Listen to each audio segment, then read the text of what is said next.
It's Pride Month, so there's no better time to talk about characters who are part of the LGBT community. But before we get into the characters, let's talk about the events. The first big Pride event was back in 2021, when we got the famous story Rise With Me, which was all about Diana and Leona's teenage years, and confirmed they were in love and actually kissed during a Solari festival. The story is written entirely through letters and diary entries, showing how the characters feel, especially the fact that Leona, who's super devoted to the Solari religion, was falling for Diana, who had always been seen as a heretic since she was really young. That's because she was super questioning about everything. But Leona ended up accepting that and got with her during the festival. This event only came to the West along with those icons that leave a trail behind when you get that move speed after leaving the base. They also released an emote of Diana and Leona. But this event only made it over here because in China, it's completely different. The theme and even the names are changed, turning it into some kind of spring thing. I don't even really remember. Even the name of the event is censored. But even with all that censorship, they kept doing these events every year. In 2022, there was another one, again with those LGBT flag icons and a bunch of emotes. One of those emotes was actually a reference to that 2005 movie, Brokeback Mountain, which is about a relationship between two men and has that famous scene of the two main actors hugging, just like the emote. Plus, there was a story on the Universe site,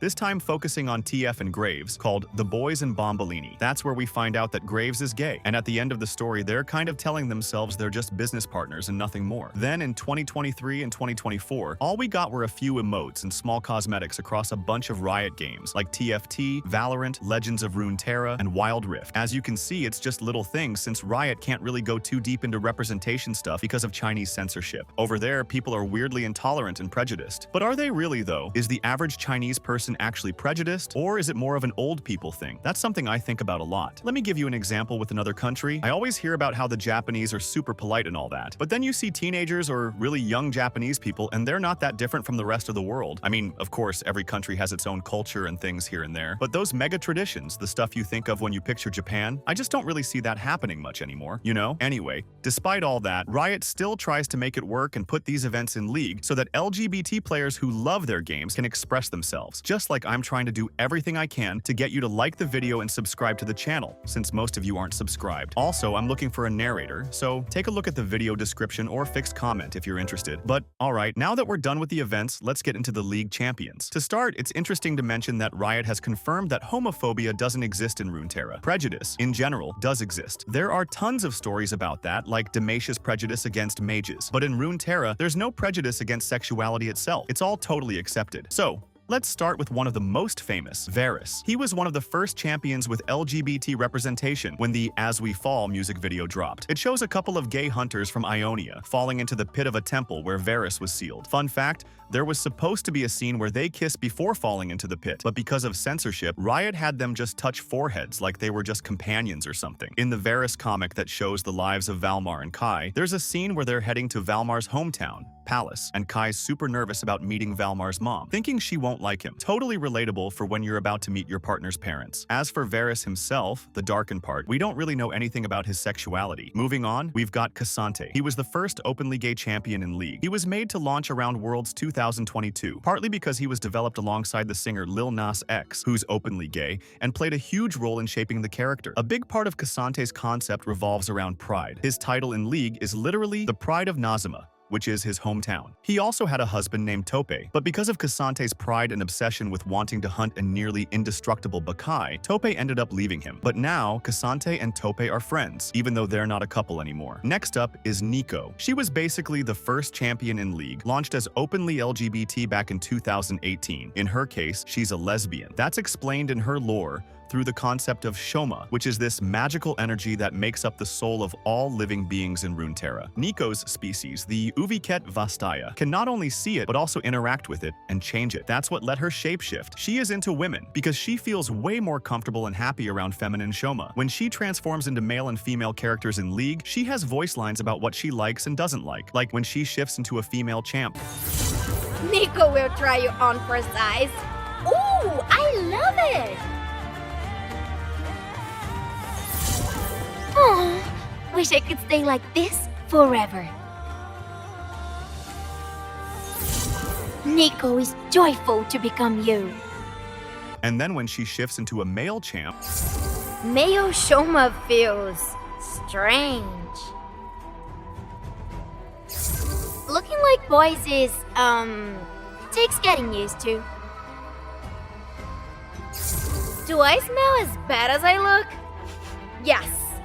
Also, it's important to mention that Neeko's totally in love with Nidalee, but that didn't go anywhere when they first met in the lore. But after the Heart of the Huntress lore update, which gave Nidalee a reworked version, they got a bunch of new interactions that hint they might be together now. Not necessarily as a couple, but something's there. Like, Neeko is a lesbian for sure, but we've got no clue about Nidalee. In 2023, when Nidalee and Neeko came to Legends of Runeterra right in June, they dropped a song called Shine On, and the lyrics are basically Neeko serenading Nidalee. Next up is Tarek. Honestly, I always thought Tarek was gay. Like, officially. I don't remember who told me that, probably my friends when I first started playing League, but I have no idea where they got that from. Turns out, Tarek's not specified with any gender or sexuality, but there's tons of art showing him with other confirmed LGBT characters, and he is the only one there that nobody really knows. So yeah, he's definitely LGBT, we just don't know exactly where he fits. Moving on, we've got Rel. She was launched as League's first openly bi champion, which is super obvious in her voice lines, like when she sees Leona and gets all nervous seeing a strong woman in armor. Alright, Rel, be cool. It's just a tall, super strong armored lady. Or when she flirts with Set after seeing him shirtless. More like the boss of having his shirt off.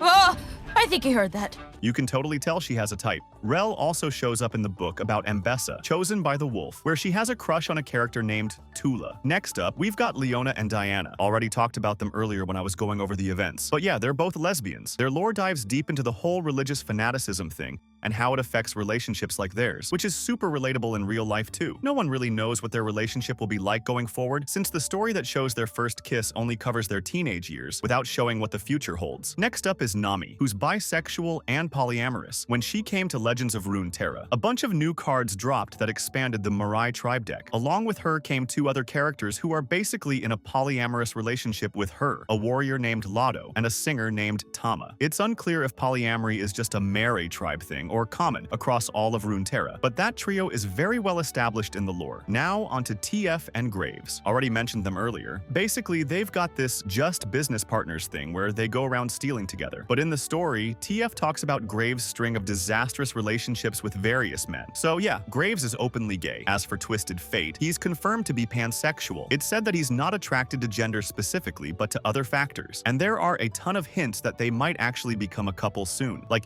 in that story, TF seems kind of jealous of Graves hanging out with Vayne and with his encounter with Neela. Next up, we've got Vi and Caitlyn, probably the most high-profile couple in all of League, LGBT or not, all thanks to Arcane. They're a lesbian couple that wasn't originally planned when they were first introduced in League. The original idea was just for Vi to be Caitlyn's partner, to play off the whole good cop, bad cop vibe. But thanks to the community, that couple became canon. Speaking of Arcane, there's Victor. He's been confirmed by the writers to be asexual and aromantic, meaning dude's not interested in anything besides the glorious evolution. That's been true even before he became the Arcane guy. So yeah, he's always been that way, not wanting to be with anyone. Thank God. One more slap in the face for people who ship him with Jace. A little honorable mention here. There's a character who appeared briefly in Arcane Season 2 named Lest. She is a Vastaya and a trans woman. That was confirmed by her voice actress. And that's a big deal, because trans representation often gets super censored. The most famous case is Talia. She was supposed to be the first trans champ in League, but because Riot was scared back then, that concept was scrapped. Even so, tons of people, especially in the West, criticized her appearance for being different from the usual beauty standards most League female champs follow. Imagine the backlash if she had actually been trans. So a lot of people complain that League just keeps dropping pretty girls to sell skins, but when Riot tries to do something different, people complain too. Like, a lot of people whined about Iloy, for example. So bizarre. But here's the thing. In the Star Guardian universe, Talia is confirmed to be a trans woman. That's one of the main plot points in the 2022 novel. And while we're talking about Star Guardian Talia, there are a few alternate skin universes where some champions have completely different relationships from the main Runeterra canon, like Echo and Ezreal in the Pulsefire universe. They were a bisexual couple at one point, but ended up breaking up. Or Set and Aphelios, who are a couple in the Spirit Blossom line. But just to be clear, those couples aren't part of the main Runeterra universe. Maybe they reflect their actual sexualities, but that's all. Also, in the Valentine's Day skin line, Vi and Fiora are a couple. Obviously, that's not a thing in Runeterra. Besides League of Legends, Legends of Runeterra also has its own representation certification like the Legion Veteran card, whose description says he has a husband, so he's confirmed to be gay or bi. Another example is one of the most famous lore characters, Tiari the Traveler. They're a non-binary trans character who ascended from a simple mountain guide in Targon to a celestial entity known as the Aspect of the Traveler. Into the next one. In Echo's lore, there are lots of secondary characters who are his friends. One of them, Shom, is also confirmed non-binary. And there's Taulo, a trans man from the Buru tribe, confirmed by one of the lore concept artists through his tattoos and chest scar, something pretty common for people who've had top surgery. Also, there are Des and Ada, a couple of Sentinels of Light living in Zon. They show up briefly in the Sentinels of Light event, but weren't really explored until Senna arrived in Legends of Runeterra. That's when they got cards, and the Legends of Runeterra Twitter confirmed their relationship. Besides them, there's also a follower card called Widowed Huntress. She's a woman named Janan, whose wife was killed by another woman who got cursed and turned into a harpy. So, with Vane's help, she and other hunters went after the beast that killed her wife, named Lorene. And lastly, just a little honorable mention. In the Mage Seeker game, there's a character named Gideon, who's openly gay. He's a mage hunter who was forced to join the hunters after they imprisoned his husband, who was also a mage. So he kinda got blackmailed into working for them to keep his husband safe. And that's pretty much it. See you in the next video.